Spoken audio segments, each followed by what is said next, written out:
Hello everyone, welcome. आप सभी का स्वागत है आपके अपने प्यारे कॉन्सेप्ट डिकोडर पे। मैं पीयूष सर आप सभी का स्वागत करता हूं कॉन्सेप्ट डिकोडर प्लेटफॉर्म के ऊपर। सो हम कर रहे हैं एसएससी जेई के लिए रिवीजन, और जितने भी एसएससी जेई के पीवाईक्यू है, previous year questions, we are solving that. और ये जो अपना सब्जेक्ट चल रहा है, this is your soil mechanics. और सॉइल मैकेनिक्स के अंदर जो चैप्टर चल रही है, this is your chapter number 1 which is your properties of soil, which is very important chapter. क्योंकि पूरे सॉइल मैकेनिक्स में जितने भी सारे चैप्टर है, सभी चैप्टर में से सबसे ज्यादा वेटेज अगर किसी चैप्टर का है प्रीलिम्स के अंदर, तो वो है ये चैप्टर। ठीक है, बाकी सब चैप्टर से एक एक क्वेश्चन आ रहा है मान लो, तो यहां से 2 क्वेश्चन आएंगे, ये कंफर्म है। ठीक है, तो इंपॉर्टेंट चैप्टर है, तो पूरा का पूरा क्वेश्चन को रिवाइज करेंगे बहुत अच्छे तरीके से। तो क्वेश्चन पढ़िए, बड़ा सिंपल क्वेश्चन है, इजी इजी क्वेश्चन आते हैं एसएससी जेई में। बस हमें अपना क्या माइंड को खोल के रखना पड़ता है उधर। ठीक है, अलर्ट रहना पड़ता है, क्योंकि वो एग्जाम में टाइम इतना कम रहता है ना, कि प्रेशर ज्यादा रहता है, माइंड खुला हुआ नहीं रहता है, बंधा हुआ रहता है। लगता है कोई भी क्वेश्चन पूछेगा तो वो हार्ड ही पूछ रहा है, इसलिए गलत हो जाते हैं चीजें।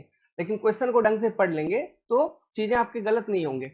जैसे यहाँ क्वेश्चन लिखा हुआ, if the voids of a soil mass are full of air only, मतलब जो एक सॉइल मास है, ठीक है, थ्री फेज सिस्टम अगर सॉइल का बनाओगे, तो थ्री फेज सिस्टम में हम क्या जानते हैं, वेट ऑफ सॉलिड जो होता है हमेशा सॉइल का वेट और उसका वॉल्यूम, इसका सॉइल सॉलिड का, इसका वेट एंड वॉल्यूम, ये कांस्टेंट, इसमें कभी भी कोई चेंज नहीं आएगी, दिस इज ऑलवेज कांस्टेंट। ठीक है, नाउ उसके बाद जो पूरा वॉल्यूम, जो ये तो पूरा सॉइल का वॉल्यूम है, यहां से यहां तक देखोगे तो this is the volume of soil. Okay, this is your volume of soil. तो ये पूरे के पूरे वॉल्यूम ऑफ सॉइल में वॉल्यूम ऑफ सॉलिड खत्म हो गया, तो बाकी जो बचा हुआ चीज है वो क्या होगा, उसको हम बोलते हैं वॉल्यूम ऑफ वॉइड। अब ये जो वॉइड है, ये वॉइड में दो चीजें आ सकती है। क्या क्या आ सकती है, एक तो आ जाएगा एयर, एक तो आ जाएगा वाटर। ठीक है, तो मान लो अगर कंप्लीट कंप्लीट है कि कंप्लीटली एयर आ गया या फिर कंप्लीटली वाटर आ गया, तो जब अगर इस वॉइड में अगर कंप्लीटली वाटर आ जाती है तो उसको हम बोलते हैं सैचुरेटेड सॉइल। मान लो इस वॉइड में कंप्लीटली एयर आ गया तो उसको हम बोलेंगे ड्राई सॉइल। मान लीजिए इस वॉइड में आधा में एयर है आधा में वाटर है, तो हम उसे बोलते हैं पार्शियली सैचुरेटेड सॉइल। तो यहाँ पे जो क्वेश्चन पूछा है, यहाँ पे क्या पूछा है कि फुल ऑफ एयर ओनली, तो क्या हो जाएगा, ड्राई सॉइल। अब यहाँ पे ऑप्शन ये, इसका कोई मतलब नहीं है। एयर एंट्रेंड कंक्रीट होती है, जिसमें हम वर्केबिलिटी एनहांस करने के लिए एयर बबल्स को डालते हैं, वो कंक्रीट होती है, सॉइल नहीं होती। पार्शियली सैचुरेटेड सॉइल होती है, लेकिन कंडीशन क्या है, कंडीशन ये है कि मान लो आधा में पानी है आधा में एयर है, तब वो होगा पार्शियली सैचुरेटेड सॉइल। और none of the above, none of the above तो हो ही नहीं सकता। समझ गए। अब डिग्री ऑफ सैचुरेशन को हम कैसे निकालते हैं, मान लीजिए जैसे यहाँ पे ये हमने क्या डाल दिया, ये वाटर डाल दिया, तो ये मान लो वॉल्यूम ऑफ वॉइड के अंदर इतना वॉल्यूम पानी का है और इतना वॉल्यूम एयर का है, इसको बोलते हैं वॉल्यूम ऑफ एयर। ठीक है, तो degree of saturation S percentage अगर मेरे को लिखना है तो मैं लिखूंगा वॉल्यूम ऑफ वाटर कितना है टोटल वॉल्यूम ऑफ वॉइड के अंदर, this is your degree of saturation. समझ में आ रहा है। एयर कंटेंट अगर मेरे को लिखनी है तो मैं लिखता हूं वॉल्यूम ऑफ एयर कितना है टोटल वॉल्यूम ऑफ वॉइड के अंदर, इसको मैं लिखता हूं एयर कंटेंट। पोरोसिटी अगर मेरे को लिखनी है, पोरोसिटी, तो पोरोसिटी में लिखूंगा टोटल वॉल्यूम ऑफ वॉइड कितना है with respect to total volume of soil, this is your porosity. अगर मेरे को लिखना है मान लो परसेंटेज एयर वॉइड, ठीक है, मेरे को क्या लिखना है, परसेंटेज एयर वॉइड। तो परसेंटेज एयर वॉइड अगर मेरे को लिखना है तो मैं ये लिखूंगा कि वॉल्यूम ऑफ एयर कितना, परसेंटेज एयर वॉइड को एन ए से रिप्रेजेंट करते हैं, और इसको मैं लिखते हैं वॉल्यूम ऑफ एयर कितना in total volume of soil. समझ में आ रहा है, इसको हम बोलते हैं परसेंटेज एयर वॉइड। और एक चीज मैं आपको बताता हूं कि air content plus degree of saturation, ये दोनों का सम होना चाहिए 1, एंड एयर कंटेंट नहीं, परसेंटेज एयर वॉइड इनटू,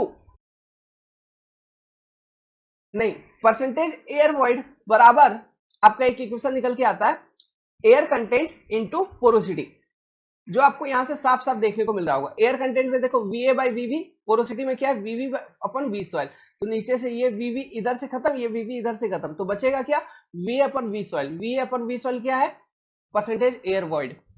समझ में आ रहा बात, तो ये सारे बेसिक डेफिनेशन है। फिर आपका और एक ये फॉर्मूला आपका porosity equal to e divided upon 1 plus e, है ना, ये। फिर वॉइड रेशियो जस्ट इसी का उल्टा कर दो, void ratio equal to E equal to N divided by 1 minus N.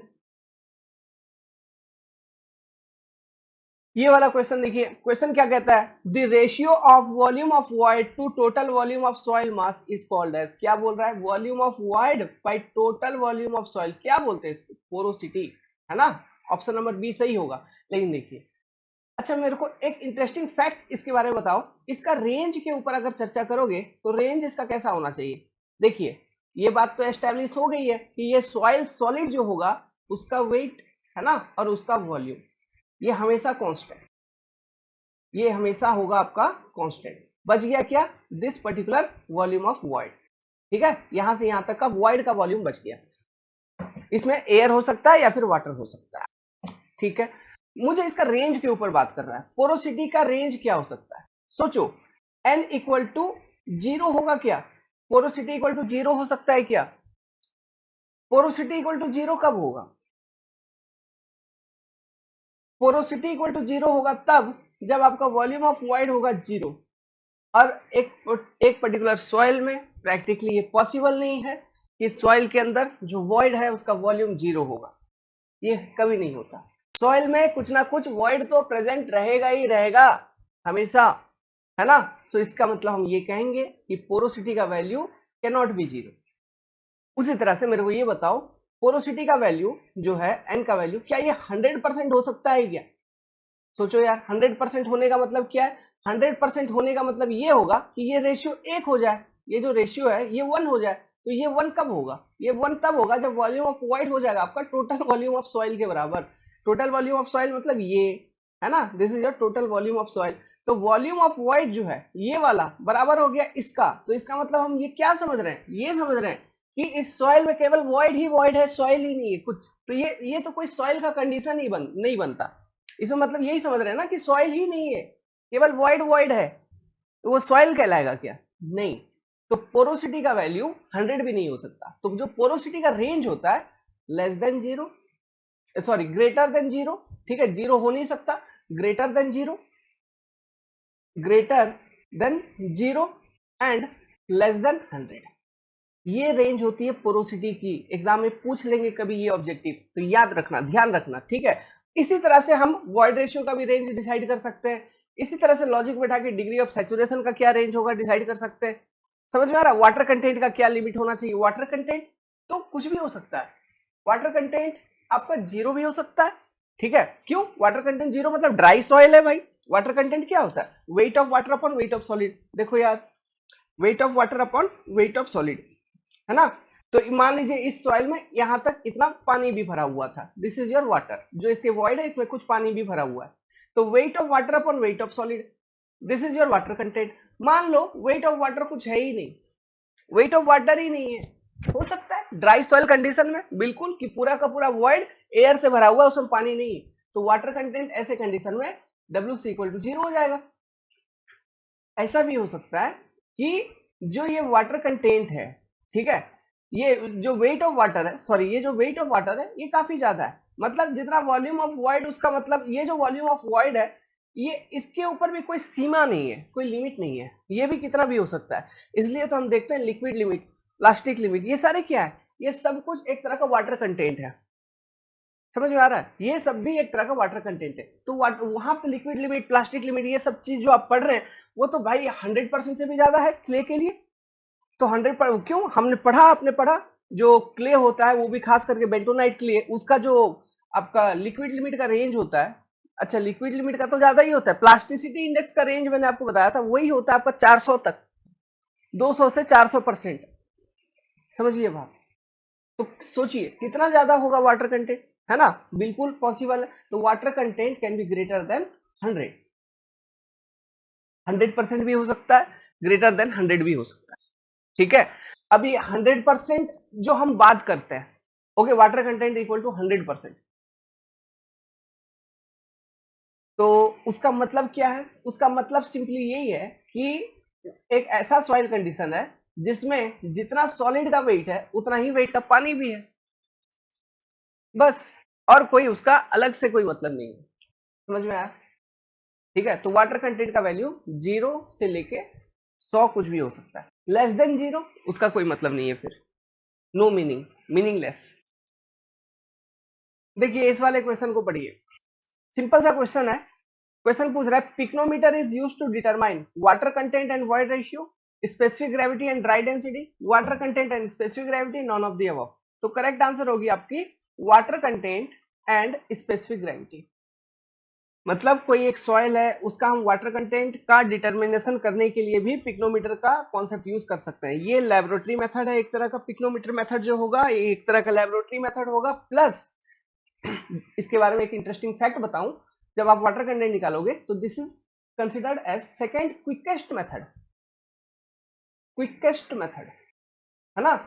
दूसरी सबसे तेजी से रिजल्ट देने वाली मेथड है आपका ये पिक्नोमीटर। हाँ, एक्यूरेसी ऑब्वियसली एक्यूरेसी लेस होगी, ओके, एक्यूरेसी लेस होगी, एक्यूरेसी ज्यादा नहीं है, लेस है, ठीक है, मतलब परफेक्टली एक्यूरेट नहीं है, कम एक्यूरेसी के साथ, लेकिन बताती तो है।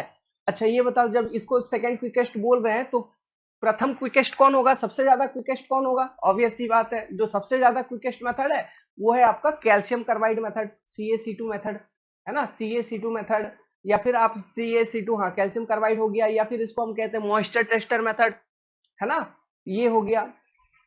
तो वो सबसे क्विकेस्ट मेथड है जिसमें आपको 5 to 7 मिनट के अंदर रिजल्ट मिल जाती है कैल्शियम कार्बाइड मेथड के अंदर। ये फील्ड मेथड होता है मॉइस्चर टेस्टर वाला, ये फील्ड मेथड है। अब एक चीज और ध्यान रखिए, जो यहाँ पे वाटर कंटेंट निकालने के लिए हम जब पिक्नोमीटर का इस्तेमाल करेंगे, तब जिस भी सॉइल का हम वाटर कंटेंट निकाल रहे हैं उसका स्पेसिफिक ग्रेविटी हमको पहले से ही मालूम होना चाहिए। स्पेसिफिक ग्रेविटी जो है वो मस्ट बी नोन, ठीक है, ये कंडीशन इसमें रहता है, मस्ट बी नोन। अब ये स्पेसिफिक ग्रेविटी कैसे निकालोगे? इसको निकालने का भी, जैसे यहाँ पे पिक्नोमीटर, इसको निकालने के लिए भी हम पिक्नोमीटर का ही इस्तेमाल करते हैं। तो पिक्नोमीटर का इस्तेमाल जो है ना बकायदा हम दो तरीके से कर सकते हैं, specific gravity and water content. और सबसे पहले आप स्पेसिफिक ग्रेविटी निकाल लीजिए उस पर्टिकुलर सॉइल का बाय यूजिंग द पिक्नोमीटर, उसके बाद उसका वाटर कंटेंट निकाल लो बाय यूजिंग द पिक्नोमीटर।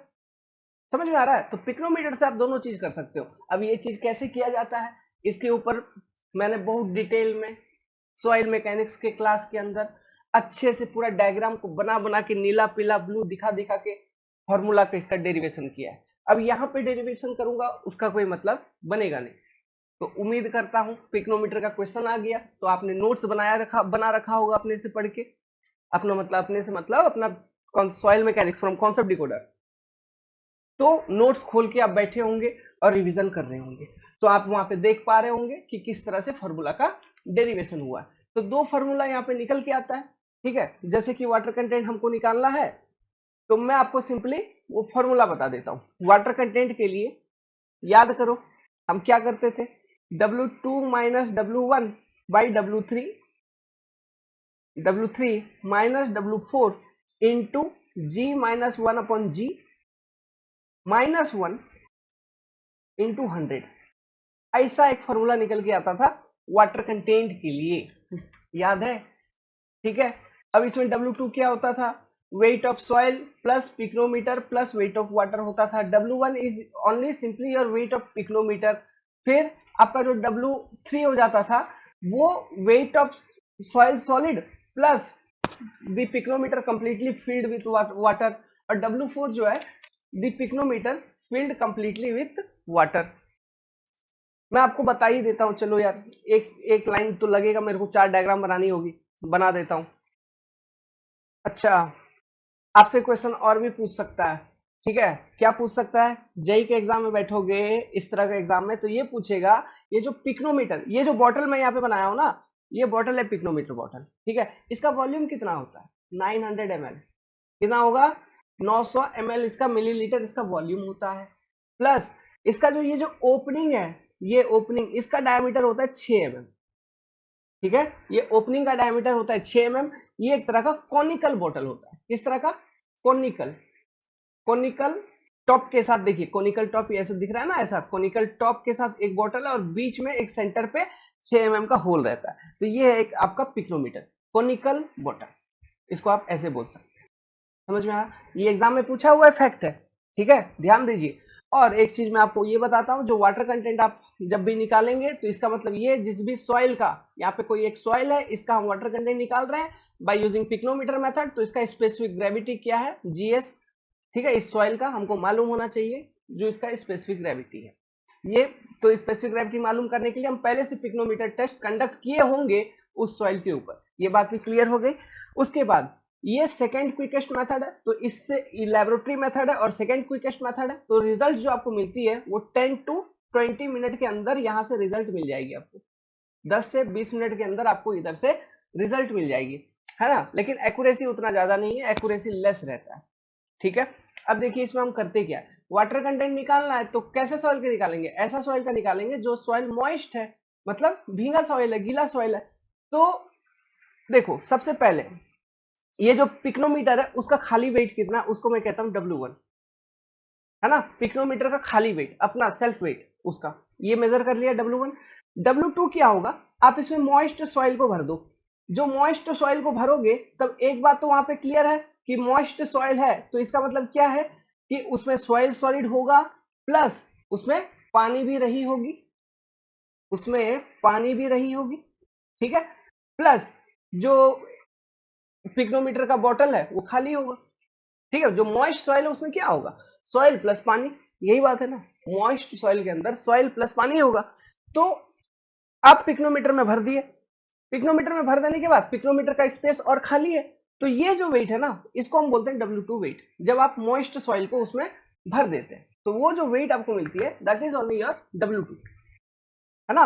अब ये W2 में क्या क्या आ गया, W2 में किसका किसका वेट आ गया, weight of moist soil, MS लिख देता हूं, प्लस आपका वेट ऑफ पिक्नोमीटर, पिक्नोमीटर। अब देखिए जो तीसरा स्टेज है उसमें हम क्या करते हैं, ये पिक्नोमीटर बॉटल में अभी तक कहाँ था, यहां तक था, ये सॉइल सॉलिड हो गया, फिर ये मॉइस्ट, एक मिनट, फिर ये मॉइस्ट सॉइल जो है उसमें इतना पानी पहले से था, और बाकी का बाकी पूरा का पूरा पिक्नोमीटर का जो बॉटल है वो खाली था। तो अब हमारा रोल क्या होता है, ये जो जितना भी खाली एरिया है ना इसमें भी हम पानी भर देते हैं, पूरे में हम पानी भर देंगे, ठीक है। अब जो ये वेट है इसको मैं बोलूंगा W3, समझ में आ रहा है, ये तीसरा स्टेज है। और चौथा स्टेज क्या होता है, पूरे पिक्नोमीटर बॉटल में सिर्फ मैं पानी भर दूंगा और एक वेट निकालूंगा जिसको मैं बोलूंगा W4। तो ये चार तरह का वेट है, W1, W2, W3, W4, चार वेट हो गया। तो यहाँ पे बस यही ध्यान रखने वाली बात है कि जब हम वाटर कंटेंट निकाल रहे हैं सॉइल का, तो जो हम सॉइल यूज करते हैं वो यूज करते हैं कौन सा सॉइल, मॉइस्ट सॉइल, क्योंकि मॉइस्ट सॉइल है इसलिए तो उसका वाटर कंटेंट आप डिटरमाइन कर पाओगे। अगर सॉइल मॉइस्ट ही नहीं है तो उसमें पानी नहीं है तो उसका वाटर कंटेंट क्या डिटरमाइंड होगा, समझ में आ रहा है। तो ये इस तरह से ये चार मेजरमेंट लेते हैं, ये चार मेजरमेंट लेने के बाद specific gravity of soil solid हमको पहले से मालूम है सॉइल का, तो water content percentage is given as कैसा, देखो W2 माइनस W1, मतलब 1 से 2 को घटा, सॉरी 2 से 1 को घटा दो, फिर 3 से 4 को घटा दो, इससे इसको घटा दो, फिर इससे इसको घटा दो, नीचे में रख दो W3 माइनस W4 इनटू यहां पे आ जाएगा G-1/G, G-1/G, फिर इन सब से एक घटा दो गुना 100 इंटू 100। ये वाटर कंटेंट का इक्वेशन याद रखिए, एग्जाम में डेटा दे देगा ऑब्जेक्टिव क्वेश्चन में और बोलेगा फाइंड आउट करिए वाटर कंटेंट कितना परसेंटेज होगा, सब आपको W2, W1, W3, W4 सबका वैल्यू दे देगा, है ना। और आपसे पूछेगा कि वाटर कंटेंट का वैल्यू बताओ, समझ में आया। तो this is your procedure to find out water content using pycnometer, ये फॉर्मूला है सीधा का सीधा। अब स्पेसिफिक ग्रेविटी निकालने का कैसे करते हैं हम वहां पे,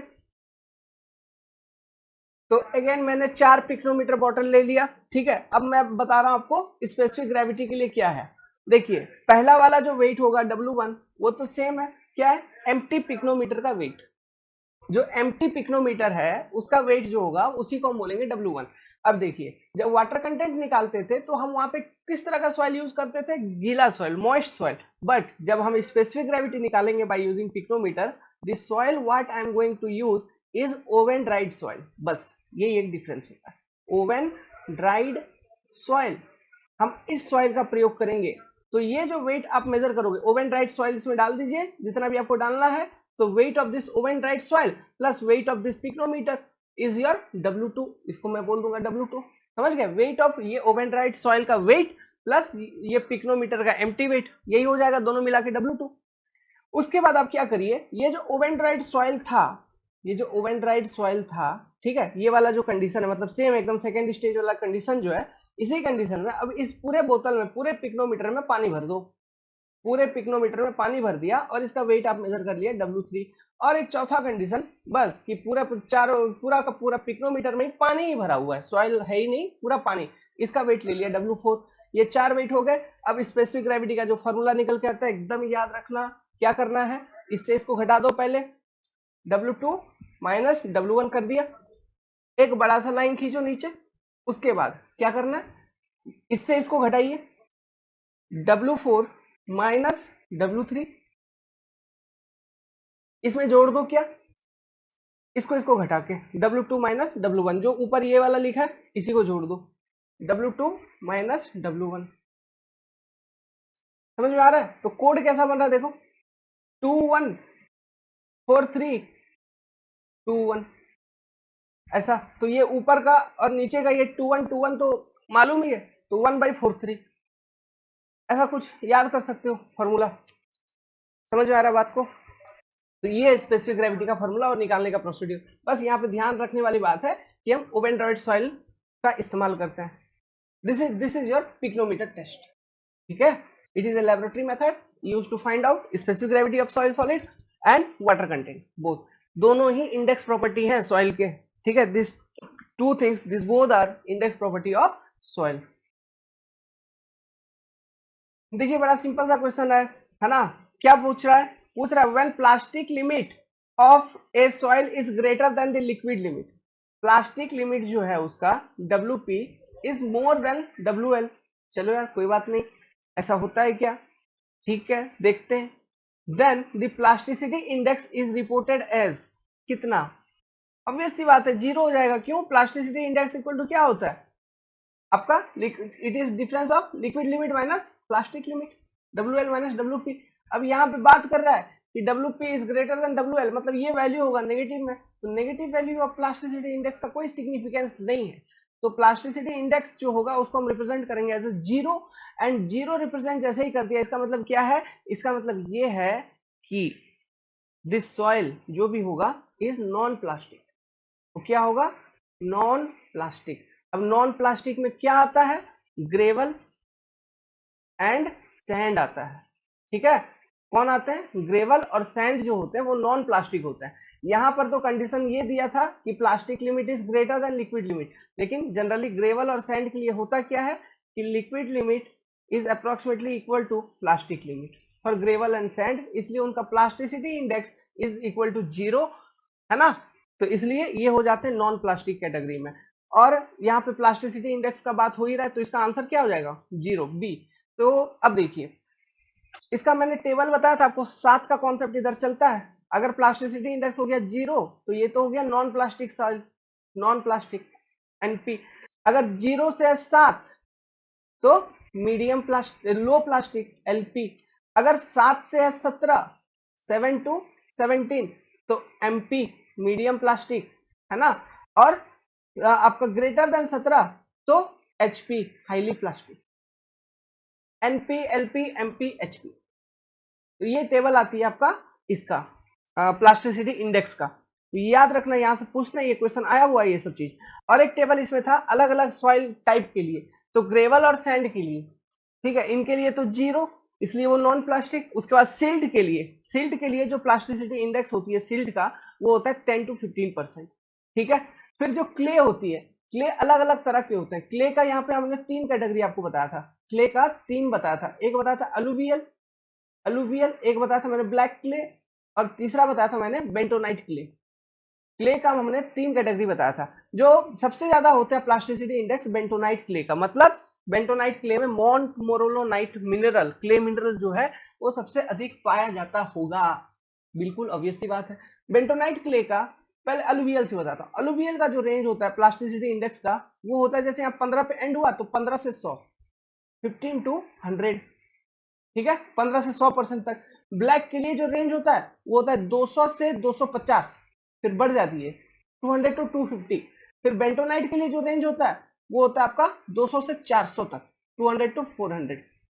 याद रहेगा, नहीं है तो आप ऐसा मत बोलिए कि एक्चुअली ना मैं याद नहीं कर सकता, ना ना। एक अच्छा स्टूडेंट वही है जो चीजों को समझते हुए चीजों को याद भी रखता है, वरना एक्चुअली ना मैं याद नहीं कर सकता ये चीज आप बोलोगे तो आप कहीं ना कहीं मतलब मैं ये कहूंगा कि आपका माइंड उतना विकसित नहीं है, क्योंकि आप नहीं कर रहे हो, दूसरा कर रहा है। तो आपके पास एक बहुत ही ब्यूटीफुल जो प्रोसेस है वो लैक कर रहे हो आप।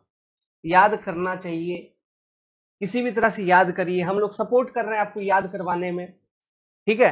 तो और जब तक डेटा फैक्ट ये सब याद नहीं रहेंगे, तो जो भी आप एग्जाम देना चाहते हो इंडिया में खास करके, वहां आपका कोई मतलब नहीं रह जाएगा।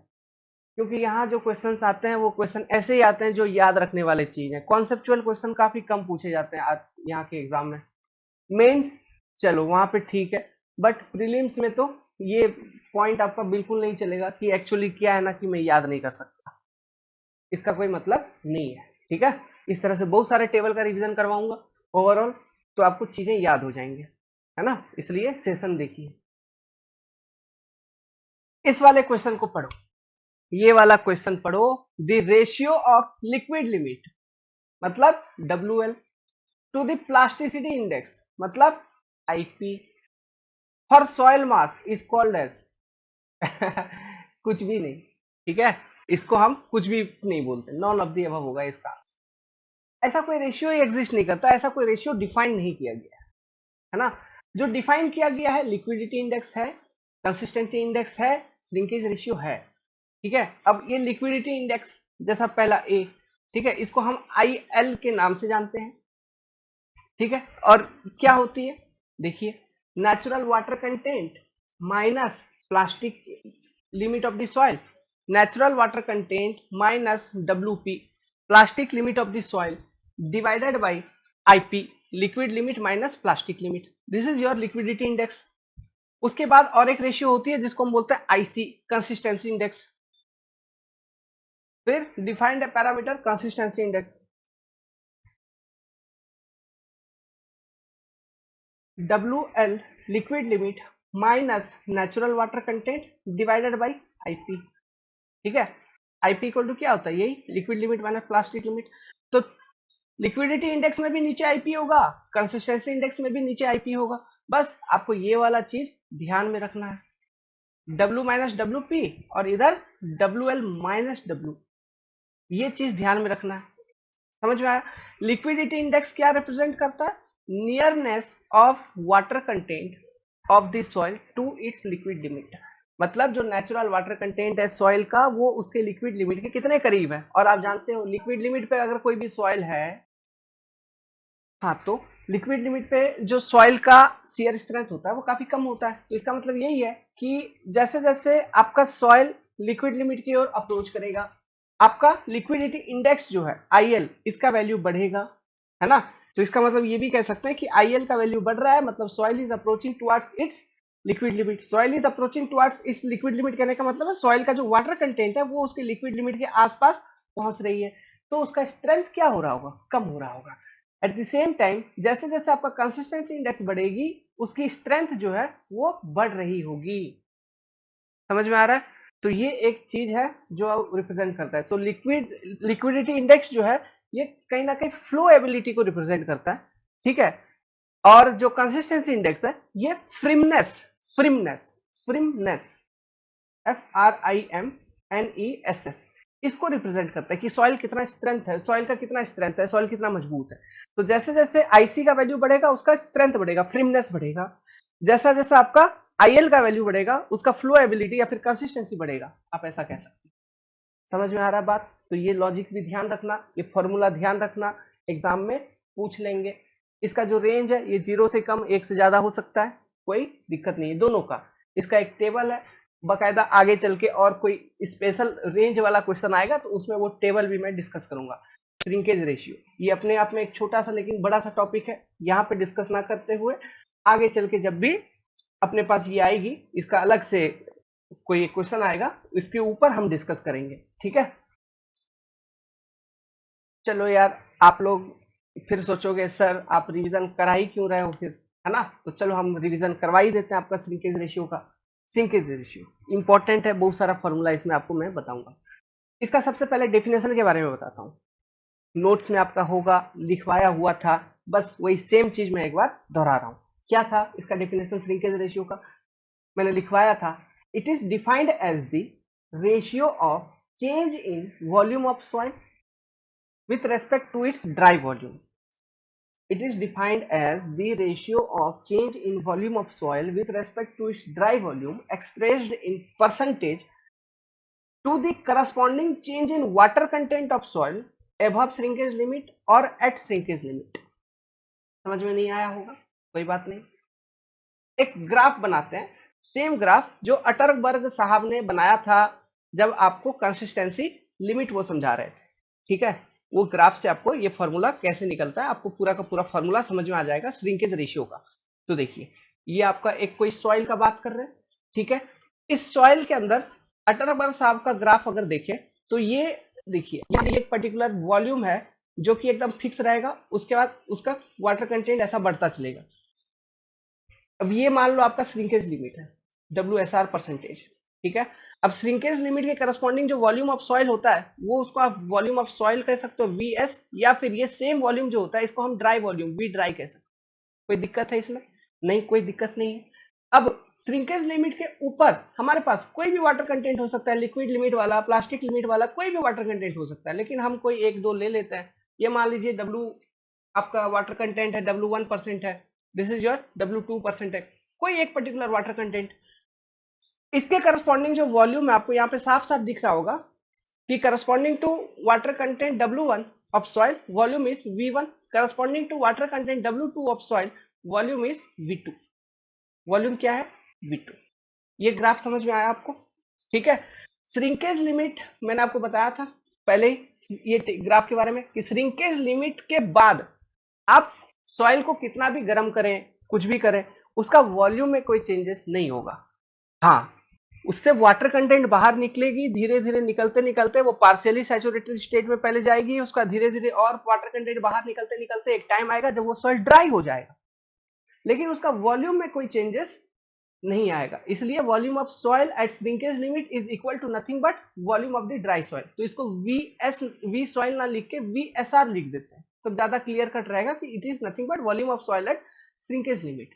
श्रिंकेज लिमिट का एक और खासियत मैंने बताया था कि shrinkage limit is that limit of the soil, है ना। ये वो वाटर कंटेंट है जिस वाटर कंटेंट पे सॉइल लास्ट टाइम के लिए 100% सैचुरेटेड रहता है, क्योंकि अगर श्रिंकेज लिमिट से कम अगर वाटर कंटेंट आ रही है सॉइल के अंदर तो इसका मतलब वो सॉइल कंप्लीटली सैचुरेटेड नहीं है, यही मतलब होगा ना, वो पार्शियली सैचुरेटेड स्टेट में चला गया, मतलब अब उस सॉइल में एयर भी आ रहे होंगे, ठीक है।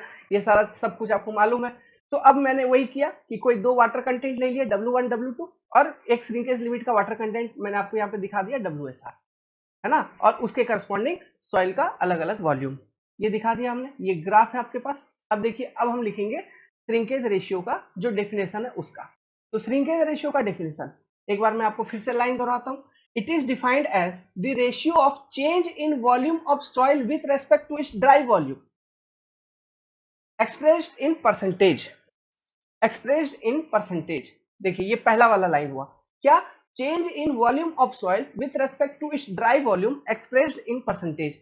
तो वाटर कंटेंट 1 पे वॉल्यूम ऑफ सॉइल V1 था, वाटर कंटेंट 2 पे वॉल्यूम ऑफ सॉइल V2 हो गया, तो वॉल्यूम ऑफ सॉइल V1 से V2 हो गया, ये एक चेंज है with respect to what, dry volume, मतलब V dry of soil expressed in percentage into 100, ठीक है। ये पहला सेंटेंस है। Divided by corresponding change of water content, तो वाटर कंटेंट में कितना चेंज आया, W1 से W2% पे आ गया। This is your shrinkage ratio. समझ में आ रहा है बात? एक बार फिर से बताऊं क्या डेफिनेशन, अब मैं आपको बताता हूं, ये फॉर्मूला लिख लिया, अब डेफिनेशन फिर से पढ़िए।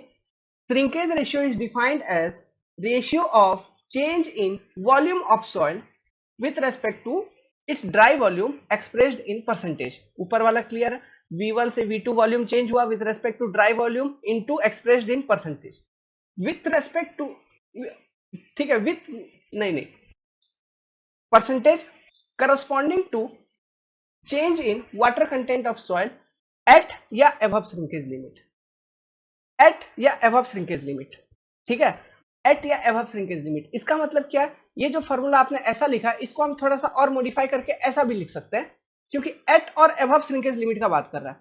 ये तो आपका श्रिंकेज लिमिट है, तो एबव श्रिंकेज लिमिट ये वाला रीजन आ गया, यहाँ पे कोई भी वाटर कंटेंट हो इधर, तो ये सब एबव वाले आ गए। तो एट पे भी लिख सकते हैं या एबव पे भी लिख सकते हैं। तो ये जो फॉर्मूला मैंने लिखा है ये एबव श्रिंकेज लिमिट लिखा है, एबव श्रिंकेज लिमिट, है ना। लेकिन अगर एट श्रिंकेज लिमिट लिखूं तो लेट्स सपोज मैं एट श्रिंकेज लिमिट लिखता हूं तो मैं ये W1 वाटर कंटेंट ले लेता हूं और एक WSR हो जाएगा, दूसरा हो जाएगा मेरा चेंज इन वॉल्यूम क्या V1 टू क्या VSR हो जाएगा। समझ में आ रहा है, with respect to dry volume. तो मैं ऐसा लिखूंगा कि V1 माइनस वी ड्राई, एक मिनट, जो श्रिंकेज रेशियो है वो मैं ऐसा लिखूंगा V1 minus V dry divided by V dry into 100 divided by W1 minus WSR। ये भी आपका श्रिंकेज रेशियो है। समझ में आ रहा बात। तो इस तरह से हम श्रिंकेज रेशियो का फॉर्मूला लिखेंगे। तो डेफिनेशन क्या है एक बार फिर से आपको बताता हूं, ये ग्राफ याद रखना, इस तरह से श्रिंकेज रेशियो को लिखा जाता है। इसका डेफिनेशन आपको ध्यान में रखना है, it is defined as the ratio of change in volume of soil with respect to dry volume, change in volume of soil with respect to its dry volume expressed in percentage, percentage में express करना है, to the corresponding change in water content of soil, है ना, above shrinkage limit और at shrinkage limit, above और at shrinkage limit. बात clear आई। इस तरह से आप श्रिंकेज लिमिट का दो फॉर्मूला बना सकते हैं।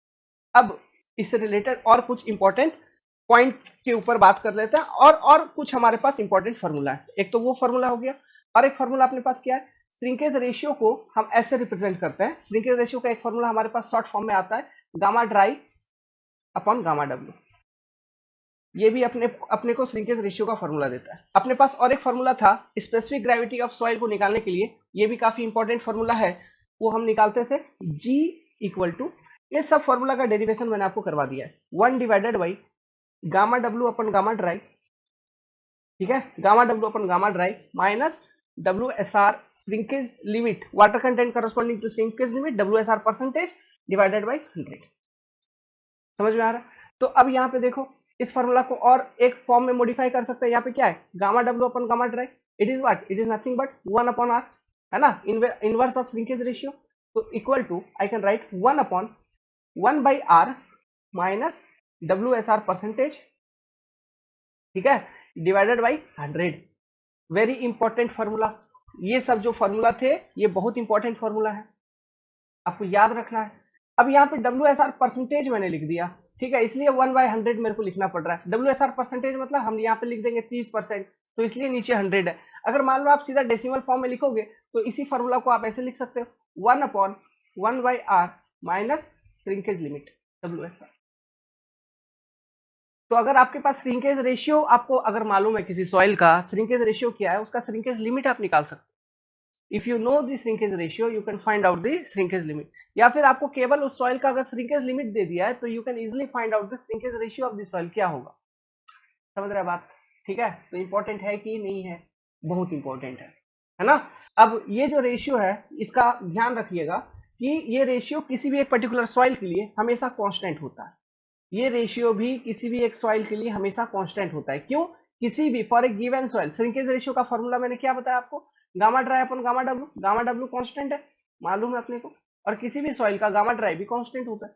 तो कहीं ना कहीं सिंपल सी बात है कि किसी भी गिवन सॉइल के लिए जो श्रिंकेज रेशियो का वैल्यू होगा ये भी कांस्टेंट होगा। समझ में आ रहा बात। तो this is your shrinkage ratio. एक बार फिर से डेफिनेशन को दोहराऊं क्या, डेफिनेशन को एक बार फिर से बता देता हूं, इससे पहले वाला स्लाइड पे जाते हैं ताकि आपके दिमाग में आ जाए, आप भूलो नहीं। तो shrinkage ratio r, it is defined as ratio of, किसका, ratio of change in volume of soil with respect to its dry volume expressed in percentage, ठीक है, मतलब ये ऊपर वाला जो होगा पूरा का पूरा परसेंटेज में एक्सप्रेस करना है इसको, एक्सप्रेस्ड इन परसेंटेज, ठीक है, with corresponding change in water content above shrinkage limit और एट श्रिंकेज लिमिट। तो अबव वाला फॉर्मूला लिख के दिखा दिया, एट वाला फॉर्मूला लिख के दिखा दिया। इसके बाद दो अलग अलग फॉर्मूला था, दो अलग अलग फॉर्मूला क्या था, एक फॉर्मूला मैंने बताया आपका श्रिंकेज रेशियो, इसका भी डेरिवेशन मैंने आपको करके दिया है कि R equal to gamma dry upon gamma W, दूसरा G इक्वल टू ऐसा हम लिखते हैं। तो ये फॉर्मूला बनती है 1 upon 1 by R minus WSR percent WSR। समझ में आया? ये याद रखना है। और for a given soil shrinkage ratio is constant. समझ गया बात? Very important formula. चलिए अब नेक्स्ट क्वेश्चन की ओर मूव किया जाए। क्या है देखा जाए, क्वेश्चन क्या है। The moisture content of a soil below which the soil volume becomes constant is called as, देखिए श्रिंकेज लिमिट। साफ साफ अभी अभी तो डायग्राम देखा है ना। तो श्रिंकेज लिमिट वो पर्टिकुलर मॉइस्चर कंटेंट है सॉइल का जिसके बाद सॉइल का वॉल्यूम कभी चेंज नहीं होगा, वो सॉइल का वॉल्यूम कांस्टेंट हो जाएगा। भले ही सॉइल फुली सैचुरेटेड स्टेट से ड्राई कंडीशन में पहुंच जाएगा, लेकिन उसका वॉल्यूम चेंज नहीं होगा, उसका वाटर कंटेंट ही केवल चेंज होगा, वॉल्यूम चेंज नहीं होगा। समझ में आया? और at shrinkage limit soil is saturated for last time, 100% saturated for last time। समझ में आ रहा बात? ये वाला क्वेश्चन पढ़ो अब। क्या बोल रहा है? वैलिड रेंज फॉर एस मतलब degree of saturation in percentage. अच्छा, एस का रेंज बताइए, डिग्री ऑफ सैचुरेशन का रेंज।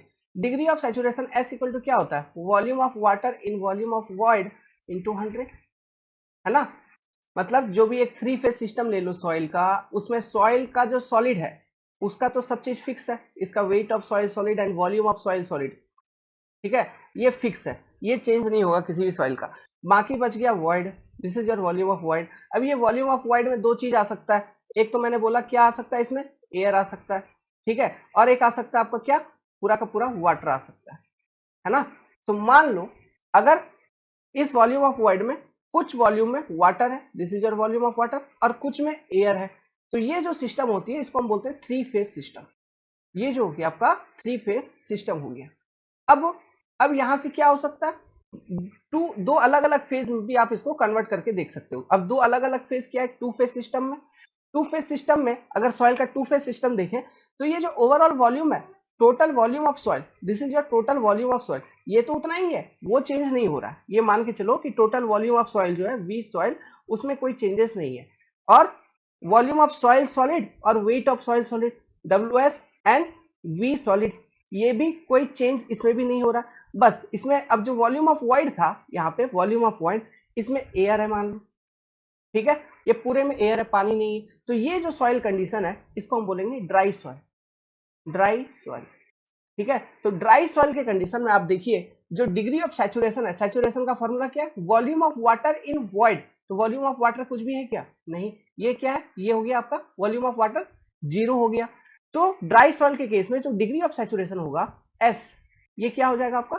0 हो जाएगा, ठीक है। This is your 2 phase system, 2 phase, जो कि है किसका? ड्राई सॉइल का। तो आपसे क्वेश्चन पूछ ले कि ड्राई सॉइल का कौन सा फेज है, 2 फेज या 3 फेज, तो ये भी पूछ सकता है कोई भी, है ना, चेक करने के लिए, ऐसा क्वेश्चन आता ही है। तो वो क्या है? 2 फेज है। उसी तरह से अगर 2 फेज में अगर हम देखें तो सेम आपका ये volume, weight of solid and volume of solid, ये तो आपका कांस्टेंट है। अब ये जो वॉल्यूम ऑफ वॉइड है पूरा का पूरा, इस पूरे के पूरे वॉइड में क्या है कि पानी भरा हुआ, वाटर, इस पूरे वॉइड में पानी भरा हुआ, ठीक है। तो complete volume of void is filled with volume of water. तो इस केस में जो डिग्री ऑफ सैचुरेशन होगा वो क्या हो जाएगा?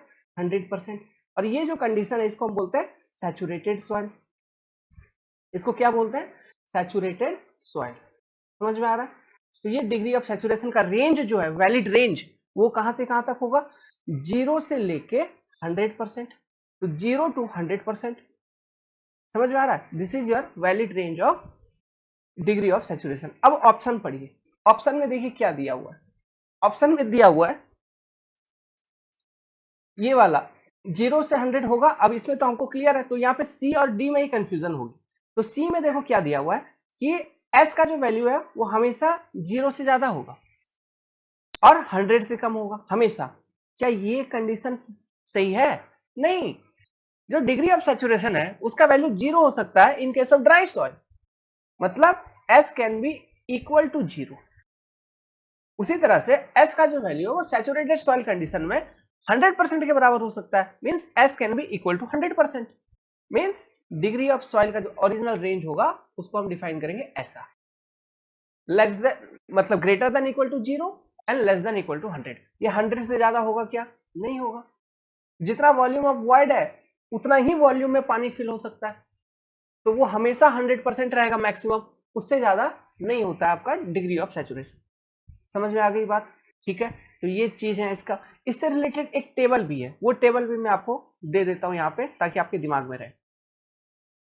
इसका टेबल में ना 25 का कॉन्सेप्ट चलता है। डिग्री ऑफ सैचुरेशन का टेबल में 25 का कॉन्सेप्ट चलता है। प्लास्टिसिटी इंडेक्स का टेबल में कौन सा कॉन्सेप्ट चल रहा था? 7 वाला। इसमें 25 वाला, मतलब एक तो हो गया 0%, ठीक है, हो सकता है, और 0 से 25, ठीक है, 25 का टेबल चल रहा है मैंने बोला था। फिर 25 से 50 होगा, फिर 50 से 75 होगा, ठीक है, फिर 75 से 100 हो जाएगा, ये रेंज, और एक हो गया आपका 100, 100%। समझ में आ रही है बात? तो यहाँ पे 25 का टेबल चल रहा है। ये टेबल तो याद हो गया, 25 का टेबल चल रहा है इधर। मेन चीज जो याद करना है वो क्या याद करना है, किस रेंज में किसको किस तरह के, यहाँ पे टाइप ऑफ सॉइल का है, type of soil, type of soil. अब देखिए 0% मतलब मालूम है ड्राई सॉइल, 100% मतलब मालूम है सैचुरेटेड सॉइल। सैचुरेटेड सॉइल मतलब अगर डिग्री ऑफ सैचुरेशन मतलब volume of water upon volume of void, ये चीज का बात हो रहा है, ठीक है। वो अगर 100% है मतलब उसको बोलेंगे सैचुरेटेड, अगर 0 है तो ड्राई सॉइल। मैंने अभी अभी आपको क्लियर किया था टू फेज सिस्टम में। अब ये सारे जो रेंज है यहाँ से, ठीक है, 0 से 25 जैसे, ठीक है, 0 to 25, 0 में तो ड्राई हो ही गया, और 100 पे आपका ये हो गया सैचुरेटेड हो गया।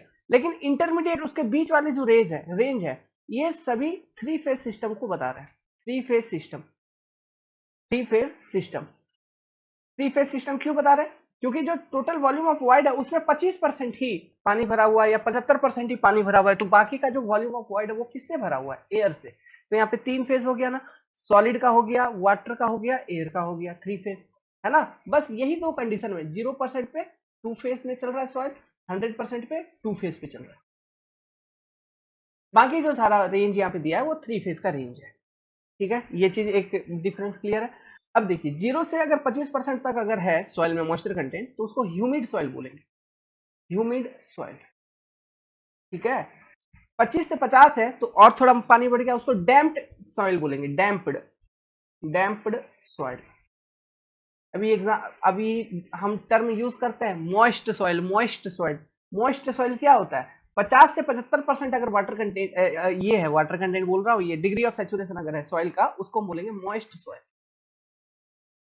बहुत इंपॉर्टेंट टेबल आपको लग रहा है, एग्जाम में आएंगे, है ना। और ये वाला जो हो गया इसको बोलेंगे वेट सॉइल। तो आपको याद क्या रखना है, पहले ड्राई होगा सॉइल, फिर थोड़ा पानी बढ़ाया तो ह्यूमिड कंडीशन में आ जाएगा, ह्यूमिड से और थोड़ा पानी बढ़ाया तो डैम्प्ड कंडीशन में आ गई, डैम्प्ड से और थोड़ा पानी बढ़ाया तो मॉइस्ट कंडीशन में आ गई, मॉइस्ट से और थोड़ा पानी बढ़ाया गया तो वेट कंडीशन में आ गई, और फाइनली सॉइल सैचुरेट हो जाती है। तो ड्राई से सैचुरेशन के बीच में ये सारे रेंज होते हैं। 25 का यहाँ पे पहाड़ा चल रहा है, मतलब 0 से 25, 25 से 50, 50 से 75, 75 से 100 और 100। Dry, humid, damped, moist, wet, saturated. आपसे पूछ लेंगे एग्जाम में क्वेश्चन, ठीक है, what is degree range of degree of saturation for, ठीक है, फॉर वेट सॉइल। या फिर ऐसा पूछ लेगा कि किसी सॉइल का डिग्री ऑफ सैचुरेशन जो है वो 78% है। मान लो डिग्री ऑफ सैचुरेशन जो है 78% है, और ऑप्शन रहेगा कि ये किस तरह के सॉइल में कैटेगराइज्ड होगा, damped soil, humid soil, saturated soil, moist soil, wait soil. तो आपको जब तक ये मालूम नहीं होगा कि किस रेंज को क्या बोलते हैं, तब तक कैसे लगाओगे टिक, कुछ भी लगा दोगे डैम्प्ड वैम्प्ड। अरे ये मालूम होना चाहिए कि टेबल है प्रॉपर दिया गया, ये मालूम होगा, आंसर लगा दोगे, है ना।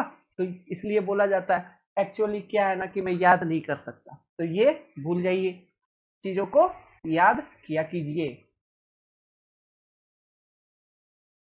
यहाँ पे क्वेश्चन पढ़िए, a soil has a bulk density of इतना, वाटर कंटेंट इतना, उसका ड्राई डेंसिटी, सिंपल सा फॉर्मूला है जो हम इसमें कोर कट मेथड में भी यूज करते हैं, क्या, gamma D equal to gamma B divided by 1 plus water content, मतलब 22 डिवाइडेड बाई क्या, 1 प्लस वाटर कंटेंट 10% है, मतलब 0.1, मतलब 1.1, कितना आ जाएगा, 20 किलो न्यूटन पर मीटर क्यूब। सिंपल सी answer, option number B is correct. Next आगे बढ़ते हैं, देखा जाए क्या है सवाल। Pycnometer is use to determine, देखिए क्वेश्चन यहाँ पर रिपीट हो रहा है, ठीक है, आप बोलोगे ये सब क्वेश्चन तो आपने पहले करा दिया, तो वो किसी और साल का था, ये किसी और साल का है, मतलब इसलिए मैं ये सब डाला हूं ताकि आपको ये भी मालूम होता चले कि क्वेश्चन भी रिपीट होते हैं। तो सिंपल सी बात है, इसके बारे में तो जान ही गए, फॉर्मूला कैसे कैसे निकालते हैं, स्पेसिफिक ग्रेविटी और वाटर कंटेंट, है ना। चार चार कंडीशन लिया जाता है, चार वेट होता है, W1 W2 W3 W4, चार वेट है। इस वाटर कंटेंट निकालेंगे तो हमको स्पेसिफिक ग्रेविटी मालूम होना चाहिए, ठीक है। उसके बाद ये चार वेट का अपने पास दो अलग अलग फॉर्मूला आता है, मैंने आपको बता दिया था, ठीक है। तो water content and specific gravity को निकालने के लिए हम पिक्नोमीटर का इस्तेमाल कर सकते हैं। उसके बाद क्या क्वेश्चन है देखा जाए। देखिए एक क्वेश्चन फिर से रिपीट है, toughness index is defined as ratio of क्या, टफनेस इंडेक्स आईटी, इसको क्या बोलते हैं हम, आईटी। ये किस चीज का रेशियो है, it is defined as ratio of plasticity index IP upon IF. IP क्या, plasticity index, liquid limit minus plastic limit, ठीक है, डब्ल्यूपी। ये आईएफ इक्वल टू क्या है, फ्लो इंडेक्स, इसको क्या बोलेंगे, फ्लो इंडेक्स। फ्लो इंडेक्स किधर से निकल रही है, जो कासाग्रांडे टेस्ट करते हो, कासाग्रांडे टेस्ट, ये किसके लिए है, कासाग्रांडे टेस्ट हम करते हैं सॉइल का लिक्विड लिमिट को फाइंड आउट करने के लिए। जो कर्व बनती है बिटवीन वाटर कंटेंट और इधर रहती है लॉग स्केल में नंबर ऑफ ब्लो, है ना, इसके बीच में इस तरह के कर्व बनती है, एक लाइन बनती है स्ट्रेट सा, इसका जो स्लोप होता है, ठीक है, इसको बोलते हैं हम फ्लो इंडेक्स। इसका स्लोप होता है कांस्टेंट, ठीक है, इसका स्लोप होता है कांस्टेंट, इस चीज को हम बोलते हैं फ्लो इंडेक्स। जो लिक्विड लिमिट डिटरमाइंड होती है कासाग्रांडे टेस्ट के अंदर, वो हम रिपोर्ट करते हैं corresponding to 25 number of blow, 25 number of blow, याद रखने वाली बात है। लिक्विड लिमिट को डिटरमाइन करने के लिए और भी मेथड है, जैसे one point method, one point method, और एक जो मेथड था उसको हम बोलते हैं स्टैटिक कोन पेनिट्रेशन मेथड, लिक्विड लिमिट के को फाइंड आउट करने के लिए one point method and static cone penetration method, ठीक है। जो ये आईएफ है ये क्या रिप्रेजेंट करता है, ये रिप्रेजेंट करता है कि किस तरह से सॉइल अपना जो शियर स्ट्रेंथ है वो लूज कर रहा है with increase in water content. जो फ्लो इंडेक्स है what does it represent, it represent the rate of loss of shear strength of soil with increase in water content. If IF ज्यादा, rate of loss of shear strength with increase in water content होगा ज्यादा। समझ में आ रहा है। IT क्या represent कर रहा है, आईटी रिप्रेजेंट करता है, it represent strength of soil, strength of soil eight plastic limit only. समझ गए, दो अलग अलग बात, और इन दोनों का जो रेशियो होता है वो होता है आपका IT, IP upon if. IT का जो जनरल रेंज होता है for maximum type of soil वो होता है 0 to 3। समझ में आ रहा है, आईटी का जो जनरल रेंज होता है फॉर मैक्सिमम सॉइल वो क्या होता है 0 to 3।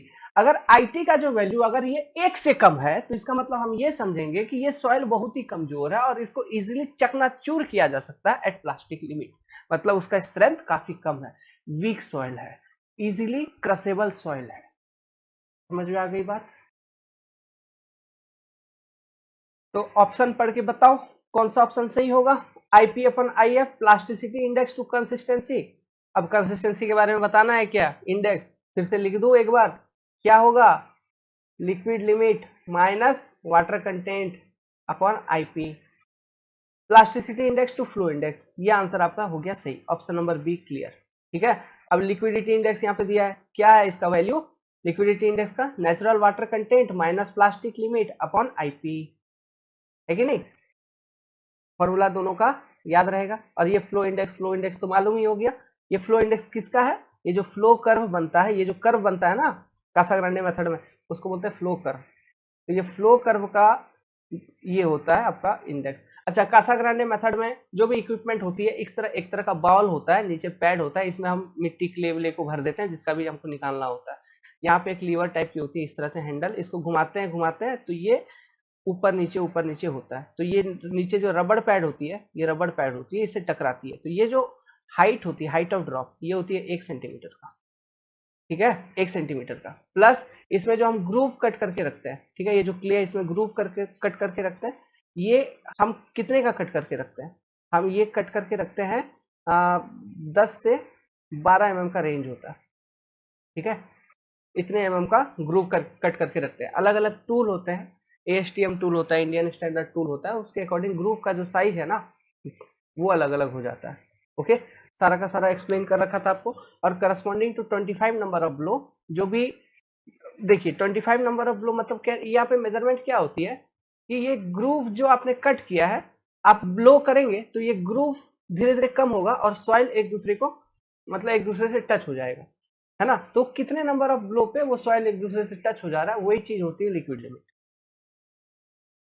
समझ गए। तो यही चीज हम इसी को अलग अलग वाटर कंटेंट पे टेस्टिंग करते हैं, नंबर ऑफ ब्लो पे, और कब कब टच हो जा रहा है यहाँ पे उसका वाटर कंटेंट वो लिख देता है।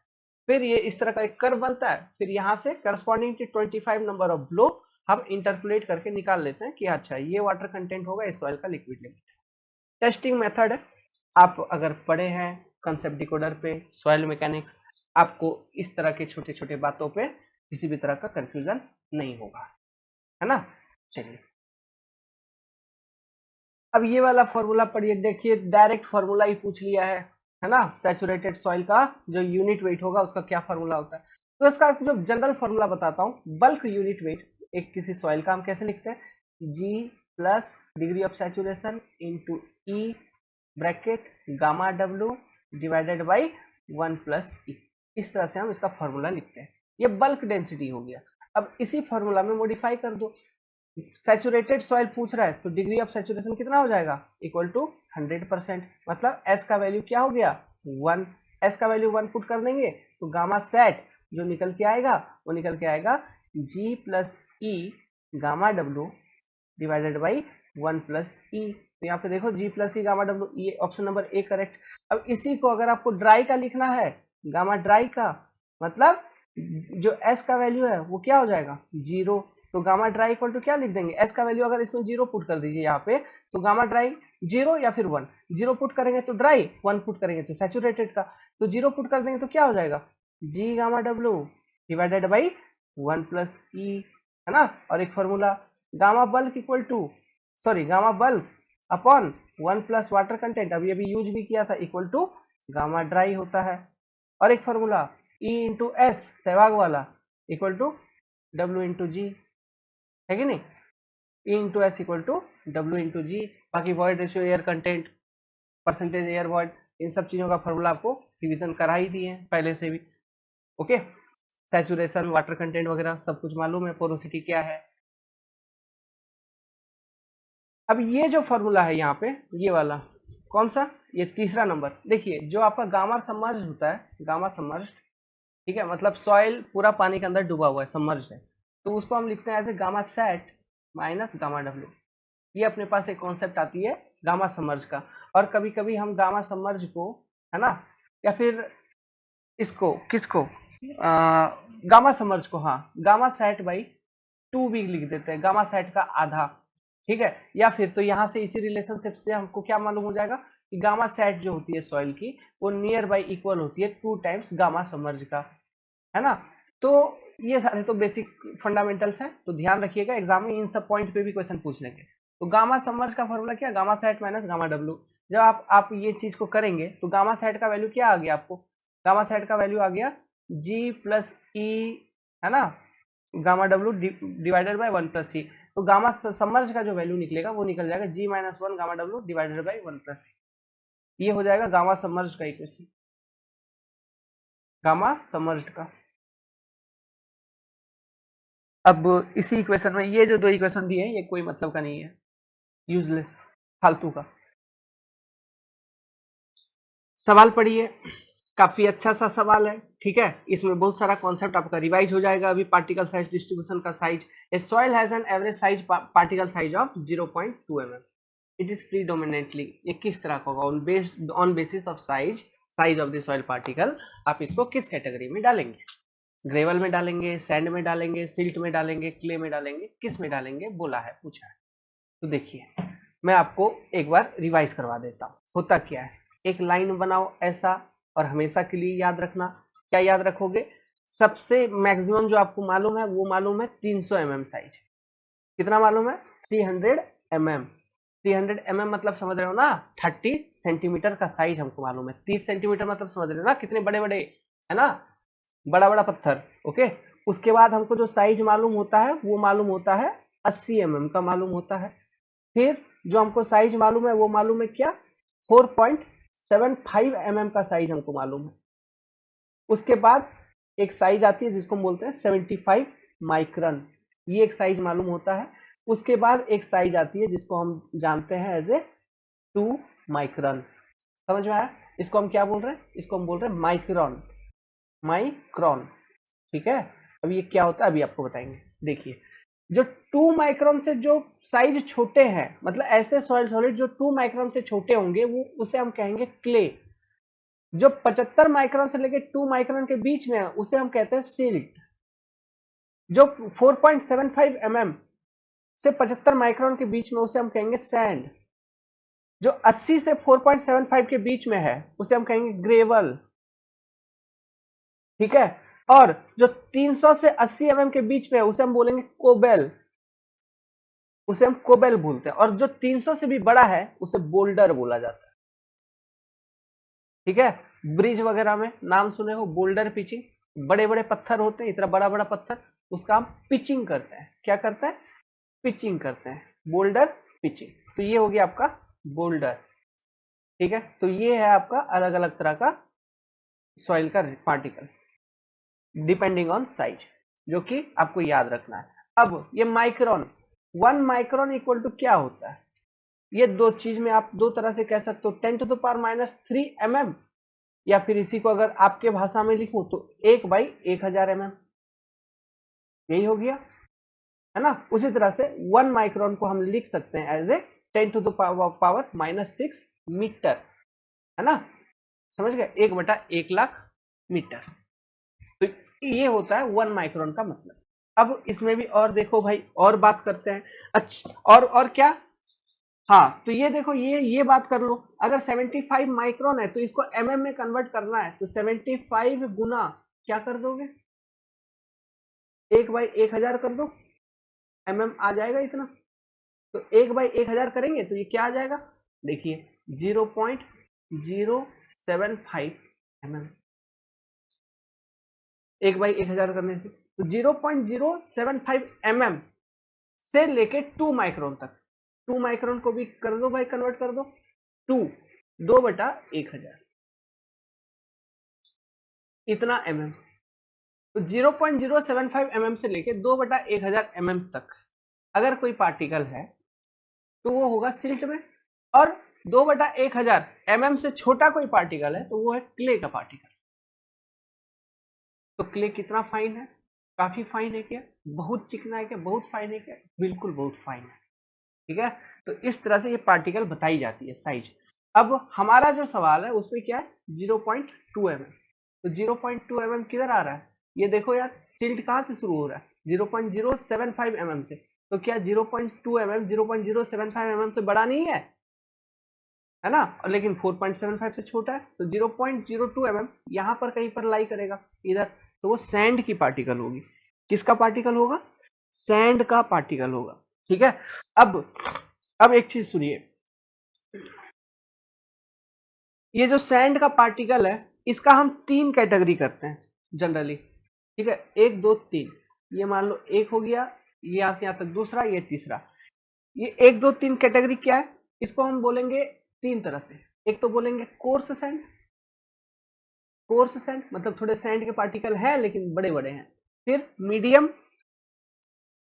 मीडियम सैंड, और जैसे जैसे सैंड का साइज छोटा होगा, पार्टिकल साइज, उस वो फाइन सैंड कहलाना शुरू हो जाएगा, फाइन सैंड।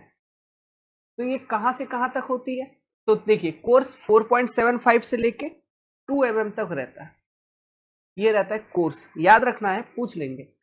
2 mm से लेके 0.425 mm तक, कहां तक, 0.425 mm, यहां तक 2 mm से लेके 0.425 mm तक रहेगा आपका मीडियम सैंड, और 0.42 mm से लेके 75 माइक्रोन तक जो रहेगी वो रहेगी फाइन सैंड। तो ये जो पार्टिकल साइज यहाँ पे दिया हुआ है, ये और भी अगर पूछता है ये किसका है, कि कोर्स है, मीडियम है, किसका है, तो ये है फाइन सैंड का। ये भी क्लियर है आपका? ये किसका पार्टिकल साइज है? फाइन सैंड का पार्टिकल साइज है, ठीक है। अब इसमें और एक बात सुन लो, मान लो कोई एक सॉइल है, ठीक है, उसका आपने पार्टिकल साइज एनालिसिस किया, पीएचडी हम करते हैं particle size distribution analysis, particle size analysis जैसे कि सीव एनालिसिस वगैरह सब कुछ किया हो आपने।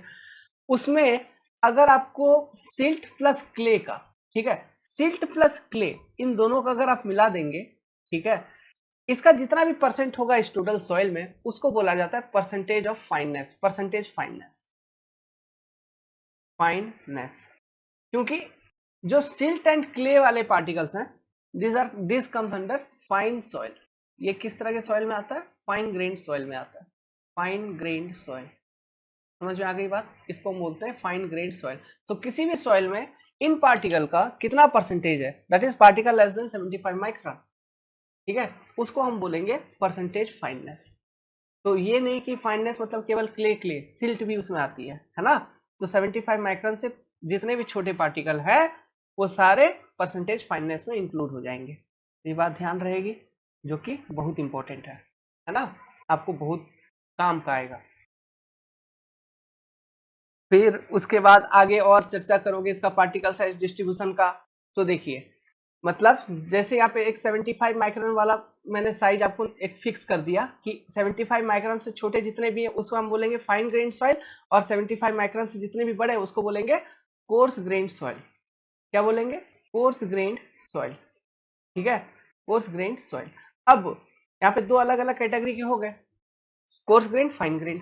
अब आपको क्या करना है, अब आपको किसी भी सॉइल का पार्टिकल साइज डिस्ट्रीब्यूशन पता करनी है, मतलब कितने डिफरेंट डिफरेंट साइज के, कौन कौन से साइज के पार्टिकल्स हैं, उसका एक कर्व बनता है, ठीक है, एक एनालिसिस होता है जिसको हम बोलते हैं पार्टिकल साइज डिस्ट्रीब्यूशन एनालिसिस।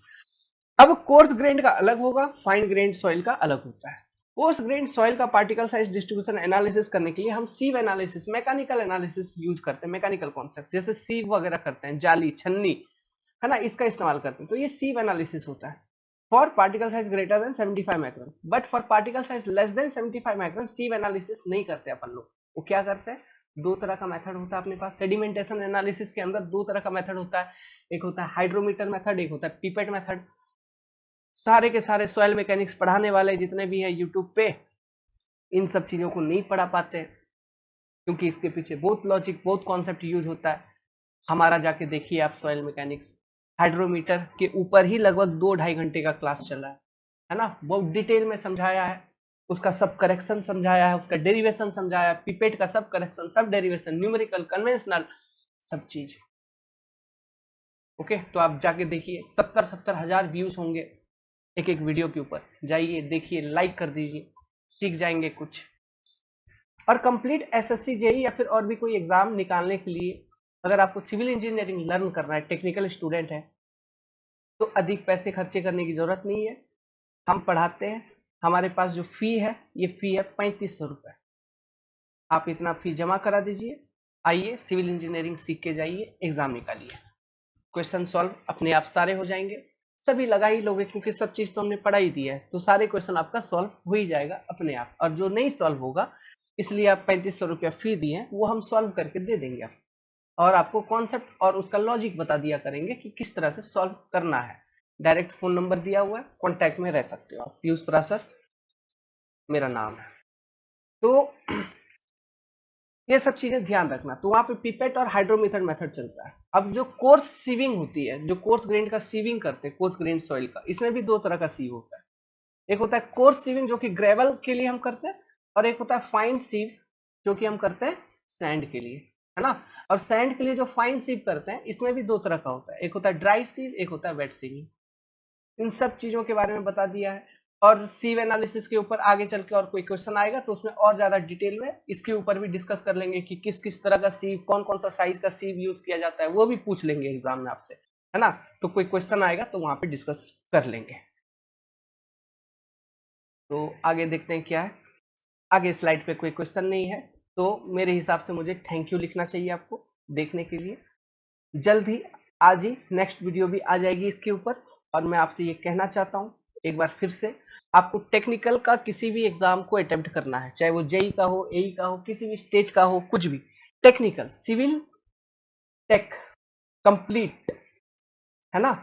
इसके लिए जो अपने पास फी है वो फी है 3500।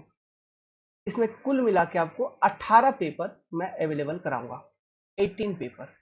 18 पेपर्स में कौन कौन से पेपर आ जाएंगे? बहुत सारे पेपर है, सारे के सारे। सॉइल आ गया, एफएम आ गया, आरसीसी आ गया, स्टील आ गया, प्रोजेक्ट मैनेजमेंट आ गया, सोम आ गया, ठीक है। फिर हाईवे आ गया, हाईवे एंड पेवमेंट डिजाइन आ गया। फिर रेलवे आ गया, मान लो ट्रैफिक इंजीनियरिंग भी आ गया इसमें, ठीक है।